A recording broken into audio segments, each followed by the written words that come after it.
안녕하세요, 나의 퀸즈 앤 킹스, 나의 제니님들. 오늘은 좀 특별한 표현을 가지고 시작을 해보겠습니다. A very merry happy unbirthday to you. 굉장히 행복한 생일이 아닌 날이기를 바란다고 얘기를 하는 거예요. 이거 근데 마음에 들어요. 왜냐면은 1년에 한 번밖에 안 오는 게 생일이지만 나머지 364일은 꼭 특별하지 않은 것 같이 느낄 수가 있거든요. 근데 사실 하루하루마다 하루밖에 없는 날이기 때문에 정말 우리가 특별한 날로 기억을 하고 인정을 하면 그만큼 특별해지는 것 같아요. So 오늘도 My Queens and Kings Happy Merry on Birthday to you and me 한번 시작해 보겠습니다. 여기는 양준일의 지금 상담소. 고민 right now는 라이트한 고민, 본격 직금 상담은 좀 더 딥한 사연입니다. 사연을 올리고 싶은 제니님들은 여기 이 주소로 올려주시면 됩니다. 첫 번째 라이트한 사연입니다. 불치케님, 안녕하세요 양준일 소장님. 저희 커플이 이번 6월 만난 지 8주년 되는 날 결혼을 합니다. 하지만 코로나 때문에 많은 분들을 초대하기도 어렵고 여러가지 사정상 결혼식을 안 하게 되었어요. 조금 아쉬운 마음에 직금 상담소를 통해서라도 널리 자랑하고 싶어요. 제 남자친구는 제가 외국에 있는 동안 제 생일마다 저를 대신해서 저희 엄마를 모시고 멋진 식당도 가고 꽃도 선물하는 멋진 남자고요. 저를 대신해서 제가 좋아하는 준일 오빠도 만나러 가줬어요. 물론 그 이후로 남자친구도 오빠의 팬이 됐죠. 이렇게 착한 남친을 둔 덕분에 8년이란 시간 동안 단 한 번 싸운 적도 없이 행복한 연애를 했는데 이제 그 긴 연애를 마치고 새로운 생활을 시작합니다. 새로운 시작을 소장님께서 축하해 주시면 너무너무 행복할 것 같습니다. 오, 축하. 아니 어디서 이렇게 멋진 남자친구를 만났대요? 보통 결혼을 하면은 남자친구 여자친구 때하고 많이 다를 수 있다고 미리 이렇게 예방주사를 놔주는데 이런 케이스는 그냥 잘 할 수 있을 것 같고, 그리고 코로나가 지난 후에 결혼식 해도 돼요. 네, 지금 같이 등록해가지고 결혼해서 살다가도 그 결혼식은 아무 때나 할 수 있는 거고, 그러니까 그런 거 걱정하지 말고 일단 우리 제니님들 다들 아실 거예요. 이제는 축하합니다. 두 번째 right now 고민 한번 만나볼까요? 말고 아바라님. 요즘 흰머리가 많이 난다 싶었는데 미용실 갔더니 이제 새치 염색을 해야 할 것 같다고 해서 우울합니다. 저 이제 35살밖에 안 됐는데 벌써 새치 염색이라니. 흰머리 이거 어떡하면 좋죠? 이 마음 제가 알아요. 저도 처음으로 그것을 했을 적에 나 다 늙었나 봐 그렇게 생각했었거든요. 근데 두 번째 할 적에는 괜찮아요. 두 번째 할 적에는 괜찮으니까 걱정하지 마시고 이게 그냥 패턴이 되는구나 하면서 그냥 즐기시면 됩니다. 다음 고민 사연 만나보겠습니다. 냥냥이님, 한 달 전 아파트 주차장에 새끼 고양이가 쓰러져 있길래 데리고 와서 치료해주고 살렸습니다. 그런데 저희 집에는 이미 나이가 들어서 아픈 강아지가 있어서 새끼 냥이랑은 같이 살 수가 없을 것 같은데 이거 어떡하면 좋을까요? 다른 주인을 찾아줘야 할지 제가 끝까지 책임져야 할지, 그러면 저희 집 강아지한테 많이 미안할 것 같은데 어떡할지 모르겠네요. 이거는 걱정 안 하셔도 될 것 같아요. 왜냐하면 보통 나이 든 분들이 어린 것을 이렇게 돌봐야 되는 상황이 생기면 힘들지만 움직이고 귀찮지만 바라보게 되고 그러면서 좀 더 젊어진다 그럴까? 좀 더 움직임이 생기고, 그리고 어린 게 없어지면은 얘 어디 갔지? 내가 얘하고 정들었었나? 라는 생각이 들 수가 있거든요. 그러니까 걱정하지 마시고 한번 같이 지내게 해보세요. 그 고양이를 새로운 주인을 찾아주는 것은 꼭 오늘 해야 되는 일은 아닌 것 같아요. 뭐 한 달 뒤에도 충분히 가능한 일이니까 스트레스 받지 말고 서로 둘이서 친하게 서로한테 도움이 되는 그런 존재가 될 수도 있으니까 시도 먼저 해보시는 거 좋겠습니다. 마지막 right now 사연 만나보겠습니다. 쥐포튀김님, 코로나 때문에 친구들이랑 술을 못 먹으니까 우울하다는 우리 언니. 우울을 핑계로 집에서 혼맥을 해대는데 맥주캔을 치우질 않습니다. 마시는 사람 따로 있고 치우는 사람 따로 있는 건지 뭐라고 하면 자기가 자기 집에서 술도 맘대로 못 마시냐고 싸우게 되는데 집에서 술 못 마시게 하는 방법 없나요? 이제 맥주 광고만 봐도 짜증납니다. 방법이 하나 있어요. 그것은 동생님이 미리 맥주를 다 마셔버리는 거. 그거밖에 없습니다. 언니가 냉장고 열어쓰게 야, 내 맥주 어딨어? 저기 있잖아. 저기 깡통 돌아다니는 거 그거 언니가 마신 거야. 왜 기억이 안 나지? 너무 많이 마시니까 그렇지. 좀 줄여. 그렇게 하면 돼요. 본인이 마시고 그냥 이렇게 바닥에 놓으세요. 아시겠죠? 이제는 좀 더 딥한 사연을 들어보겠습니다. 첫 번째 고민 직금 사연 만나보겠습니다. 안녕하세요 소장님. 저는 슈가맨에서 오빠를 처음 알게 된 후 1년 반 동안 오빠와 함께 롤러코스터도 타고 아레나 콘서트도 가고 곧 있을 부산 콘서트도 예매하여 신나게 덕질하던 부산젠입니다. 오빠 알게 돼서 오빠만 보면서 즐겁게 평화롭게 살던 저였어요. 그런데 지난주 목에 혹이 크게 생겨서 서울의 큰 병원을 가봤더니 갑상선에 종양이 발견됐네요. 종양이 너무 커서 목 전체가 종양으로 가득 찬 상태라고 수술을 해야 한다는데, 문제는 종양이 성대까지 차지하고 있어서 수술 후에 성대마비로 목소리가 정상적으로 안 나올 수 있다고 해요. 너무 놀라고 무서웠습니다.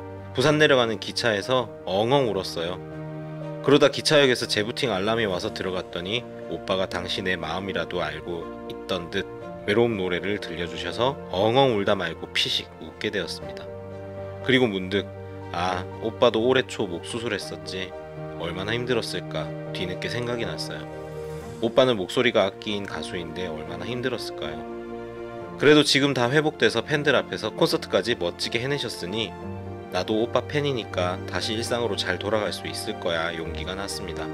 조금 있으면 수술인데 저도 오빠 팬으로서 잘 이겨낼 수 있겠죠? 오빠처럼 목소리 잘 회복되고 후유증 없이 일상으로 잘 돌아갈 수 있도록 용기 나는 말 듣고 싶습니다. 매일매일 힘내려고 하지만 너무 무섭네요. 다행히 저는 이게 얼마나 큰 수술인지 모르고 그냥 들어갔어요. 근데 알고 보니까 진짜 여기 튀어나온 것은 요만했었는데 들어가 있는 것은 거기 속 안에 막 무슨 주먹 같은 게 나와가지고 제가 너무 놀랐었거든요. 근데 anyway, 우리가 나이가 들면서 자꾸 뭔가가 이렇게 고장이 나요. 자동차도 자꾸 오래되면 고장이 나지만 그냥 가지고 같이 가는 거거든요. 두려워하지 마세요. 오히려 감사하세요. 왜냐하면 이것을 찾았으니까. 제거를 할 수 있으니까 감사하고, 그리고 이게 나온 다음에 아, 나 이 목소리 이거 빼가지고 뭐 그러면 그거를 그냥 가지고 있었으면 어떻게 돼요? 말도 못할 때까지 그것을 가지고 있었으면 더 안 좋은 상황이 있을 수 있으니까 걱정하지 마시고 빨리 뺄 수 있는 찾았다는 것을 감사하고, 목소리 분명히 잘 안 돌아와요. 잘 안 돌아오지만 목소리가 좀 변했다고 내가 옆에 있는 사랑하는 사람이 날 떠나는 건 아니거든요. 그 정도는 우리가 그냥 가지고 가야 되는 가방이에요.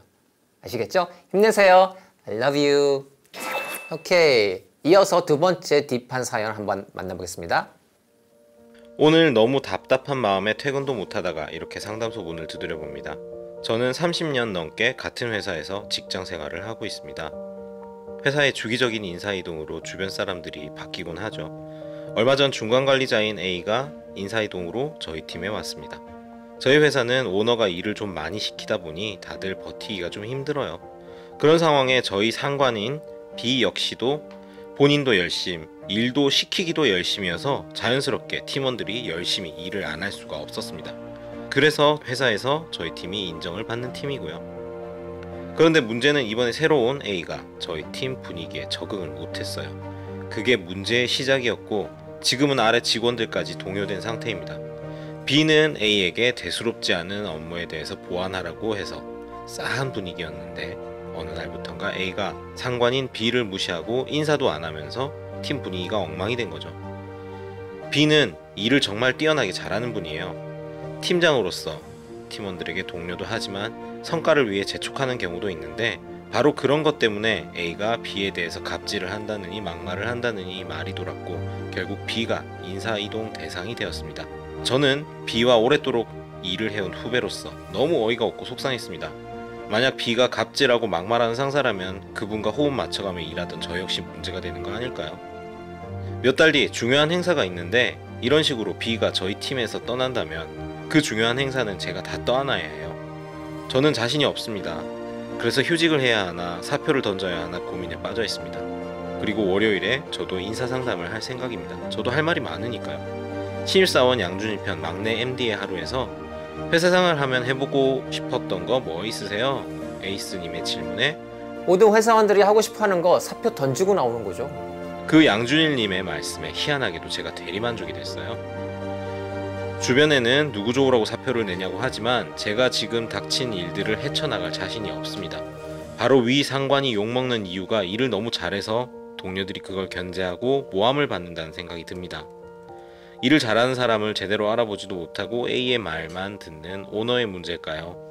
일을 너무 열심히 하는 저나 B 같은 상사가 문제일까요? 저는 요즘 일할 때 눈치가 보입니다. 옆 동료가 저보고 너무 열심히 하지 말라네요. 제가 열심히 안 하면 제 밑에 직원들이 힘든 상황이 벌어지는데 말이죠. 제가 이 시점에서 사표를 던져야 되나요? 아니면 견뎌야 할까요? 저는 퇴직을 하더라도 연금이 있으니 생활에 큰 변화는 없을 거지만 평생을 다닌 직장에 좋은 마무리를 하고 싶습니다. 도와주십시오, 소장님. 어떻게 해야 할까요? 네, 지금 제일 큰 걱정이 뭐냐면은 본인이 열심히 하지 않으면 밑에 직원들이 힘들어진다는 거잖아요. 지금 퇴직을 해도 밑에 직원들은 더 힘들어져요.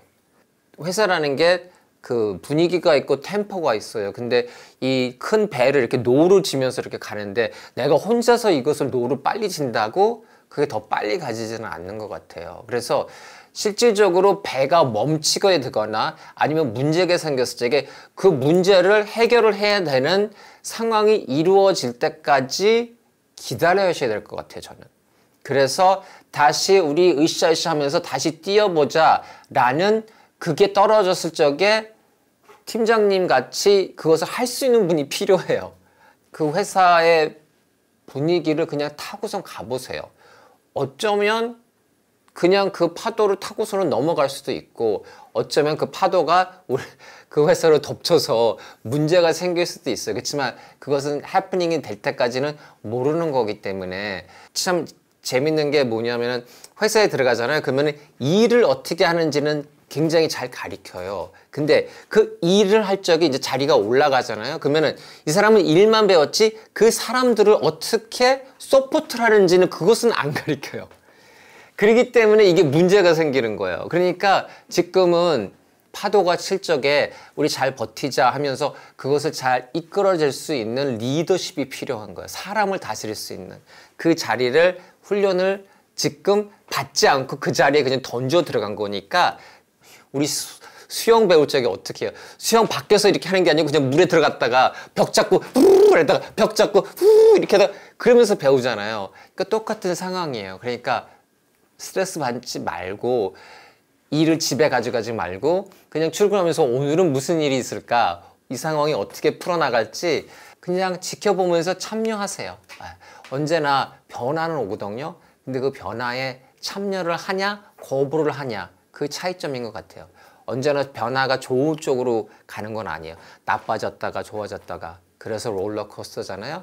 그러니까 걱정하지 마시고 그냥 팀원들 보호해 주시고 일만 하지 말고 이제는 사람들은 챙길 수 있는 그런 리더가 되시면 될 것 같습니다. 여러분 오늘 사시면서 생활을 하면서 고맙습니다. 행복합니다. Thank you. I'm so happy. 이런 얘기를 얼마나 자주 하셨나요? 저는 사실 제님들한테 사랑한다는 얘기가 너무 고맙다는 얘기가 고마움이 넘쳐서 사랑으로 표현을 하고 있거든요. 근데 이 말을 하는 것이 그 제니님도 질리지 않죠. 저는 안 질리거든요. 그래서 그것을 자꾸 쌓아놓고 그러면은 그냥 나의 인생에서 언제든지 필요할 적에 이렇게 누구랑 나눌 수 있는 나의 부자, 나의 행복 이런 것 같아요. 그러니까 오늘도 무슨 일이 있어도 괜찮아. 고마운 마음으로 언제나 고마운 것을 생각할 수 있거든요. 그것을 기억하고 우리 서로가 있다는 거 기억하고 여러분 I love you. See you soon. Bye.